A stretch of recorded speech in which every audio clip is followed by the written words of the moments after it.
ভাগ্য পরিবর্তন হওয়ার আগে তিনটা লক্ষণ প্রকাশ পায়। তিনটা লক্ষণ কারো মাঝে থাকলে বুঝতে হবে যে তার ভাগ্য পরিবর্তন হতে পারে। ভাগ্য পরিবর্তন হওয়ার আগে অনেক সময় তিনটা লক্ষণ দেখা যায়।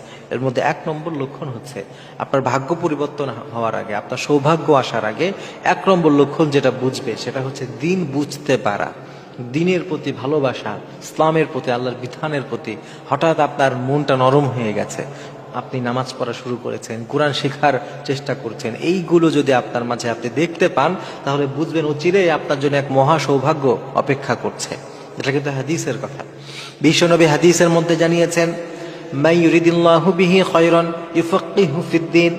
বিশ্বনবী বলছেন, মান ইউরিদিল্লাহু খায়র, আমার রাব্বুল আলামিন কারো ব্যাপারে যদি কল্যাণের কোনো কিছু নিয়ত করেন, আমার আল্লাহ যদি চান কাউকে কল্যাণ দান করবেন, বিশ্বনবী বলছেন ইউফাক্কিহু ফিদ্দিন, তাকে দ্বীনের বুঝ দান করেন। প্রিয় ভাইরা, মনে রাখবেন বিশ্বনবী সাল্লাল্লাহু আলাইহি ওয়াসাল্লাম হাদিসের মধ্যে স্পষ্ট করে বলেছেন যে আল্লাহ তাআলা যদি কারো ব্যাপারে চায় যে তাকে কল্যাণ দান করবেন, মহা সৌভাগ্য দান করবেন, বিশ্বনবী বলছেন যে তাকে আল্লাহ তাআলা দ্বীনের বুঝ দিয়ে দেন। সুবহানাল্লাহ। এজন্য যদি আপনার মাঝে হঠাৎ করে দ্বীনের বুঝ চলে আসে, যে আপনার ভালো লাগছে, ইসলামের কাজ করতে ভালো লাগছে, কোরআন শুনতে পড়তে ভালো লাগছে, তাহলে বুঝবেন এটা একটা সৌভাগ্য লক্ষণ, অচিরেই আপনার জন্য মহা সৌভাগ্য লক্ষ্য অপেক্ষা করছে। এটা 1 নম্বর। 2 নম্বর হচ্ছে সৌভাগ্য আসার আগে, ভাগ্য পরিবর্তন আসার আগে আরেকটি লক্ষণ প্রকাশ পায়, সেটা হচ্ছে হাজারো বিপদে, হাজারো বিপদ মুসিবতেও আল্লাহর উপরে অসন্তুষ্ট না হয়ে সন্তুষ্ট থাকা, নিরাশ না হওয়া। যে মানুষটা এরকম যে অনেক বিপদের মধ্যে পড়েছে, একটার পর একটা পরীক্ষা আসছে, কিন্তু এরপরও সে আল্লাহর উপরে সন্তুষ্ট, আল্লাহর প্রত্যেকটা সিদ্ধান্তে, আল্লাহর প্রত্যেকটা বিধানের উপরে, আল্লাহ তার সাথে যেমনই করুক না কেন সেইটার উপরে সন্তুষ্ট। যদি কেউ এটা হইতে পারে, কারো মাঝে এই লক্ষণ যদি প্রকাশ পায়, তাহলে বুঝবেন যে তার ভাগ্য পরিবর্তনের সময় এসছে। অনেক সময় আল্লাহ তাআলা বিভিন্নভাবে মানুষকে পরীক্ষা করেন। কিছু মানুষ এমন আছে আল্লাহকে পর্যন্ত প্রশ্ন করে ফেলে। অনেকে আছে না, দেখবেন বলে যে আল্লাহ শুধু আমাকেই দেখলো আর কাউরে পাইলো না।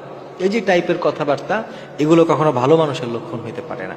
তো আপনার বিপদ আসছে, আপদ আসছে, এরপরেও আপনার হৃদয়টা যদি এমন থাকে যে সর্ব অবস্থায় আপনি আল্লাহর উপরে সন্তুষ্ট, তাহলে বুঝবেন যে অচিরেই আপনার জন্য এক মহা সৌভাগ্য অপেক্ষা করছে। আল্লাহ তাআলা আপনাকে এমনভাবে দান করবেন যেটা হয়তো আপনি কল্পনাও করতে পারছেন না। এই জন্যই প্রিয় ভাইরা, আল্লাহ তাআলা যখন নবীদেরকে অনেক সৌভাগ্য দান করতেন, তার আগ দিয়ে যখন তাদের উপরে এমন বিপদ আপদ নেমে আসতো, নবীরা কখনোই আল্লাহর উপরে নিরাশ হন নাই, আল্লাহর উপরে রাগান্বিত হন নাই, বরং সদা সর্বদা সর্ব অবস্থায় নবীরা যখন আল্লাহর উপরে সন্তুষ্ট থাকতেন, আমার রব্বুল আলামিন তাদের জন্য এক মহা সৌভাগ্য দান করতেন। সুবহানাল্লাহ। প্রিয় ভাইরা, এই জন্যে এই বিষয়টা ভালো মতো বুঝে রাখতে হবে, মাথায় গেঁথে রাখতে হবে যে সর্ব অবস্থায় আমরা আল্লাহর উপরে সন্তুষ্ট থাকবো। 3 নম্বর হচ্ছে গুনাহ ছেড়ে দেওয়া। প্রিয় ভাই, মনে রাখবেন, গুনাহ এটা এমন একটা জিনিস, এটা মানুষের সৌভাগ্যগুলো কেড়ে নেয়। হাদিসের মধ্যে এসেছে, বিশ্বনবী সাল্লাল্লাহু আলাইহি ওয়াসাল্লাম বলেছেন, কোন মানুষ যদি গুনাহ করে, আল্লাহ তাআলা তার জন্য যেই প্রাপ্য রিজিক রেখেছিলেন, যে রিজিকটা তার জন্য নির্ধারিত করে রেখেছিলেন, বিশ্বনবী বলছেন গুনাহগুলো করার কারণে আল্লাহ তাআলা তার প্রাপ্ত রিজিক থেকে তাকে বঞ্চিত করে দেয়।